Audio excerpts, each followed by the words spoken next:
काली माँ और तांत्रिक की रहस्यमयी कथा भाग 8। नागेश्वर गुफा और शक्ति की दीक्षा। अब कथा प्रवेश करती है उस चरण में जहाँ शक्ति को जागृत करने के लिए शरीर, आत्मा और चेतना तीनों को मिलकर अग्निपथ से गुजरना होगा। जहाँ सामान्य आंखें सिर्फ अंधेरा देखती है, वहीं साधिका देखती है शक्ति का गर्भ। अब अग्नि माँ को जाना होगा उस गुफा में जहाँ तांत्रिक कुल की परंपरा का अंतिम द्वार स्थित है, नागेश्वर का गुफा।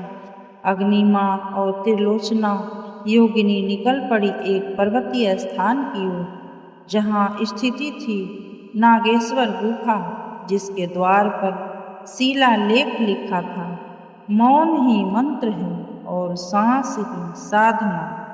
चारों ओर नागों की मूर्तियां, माथे पर तांत्रिक तिलक लगाए दिव्य सर्पों की ऊर्जा महसूस होती थी। पहली दीक्षा मौन व्रत। गुफा में प्रवेश करते ही त्रिलोचना ने अग्नि माँ को मौन व्रत का आदेश दिया।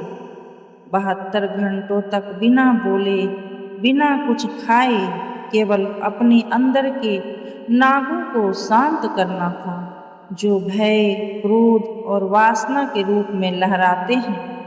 शिव ऊर्जा का जागरण। गुफा के भीतर एक शिवलिंग था, जो किसी पत्थर से नहीं बना था, बल्कि एक जीवित ऊर्जा थी।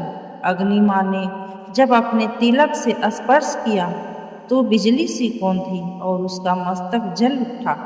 त्रिकाल तिलक ने एक नया स्वरूप धारण कर लिया। शक्ति दीक्षा का समय। त्रिलोचना ने अग्नि माँ से कहा, अब माँ की शक्ति को अपने भीतर उतारने का समय आ गया है।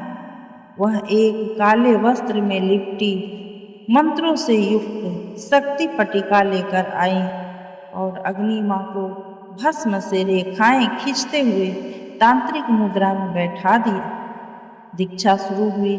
मंत्रों की ध्वनि गुफा में गूंजने लगी। हर श्वास के साथ अग्नि माँ की चेतना ऊपर उठने लगी। काल मुक्त तांत्रिकों का हस्तक्षेप। जैसे ही दीक्षा पूरी होने वाली थी, नागों की मूर्तियां चटकने लगी। त्रिलोचना चीखी, वे फिर आ गए हैं।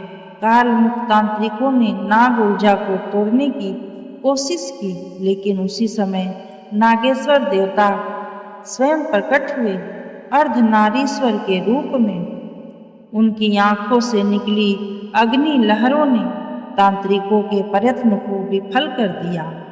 अब अग्नि माँ केवल साधिका नहीं रही, अब वह माँ की दीक्षित योद्धा बन चुकी है।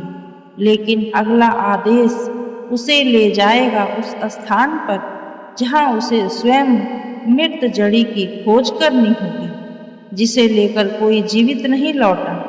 देखिए अगला भाग, मृत जड़ी और आत्मा की खामोशी, भाग 9।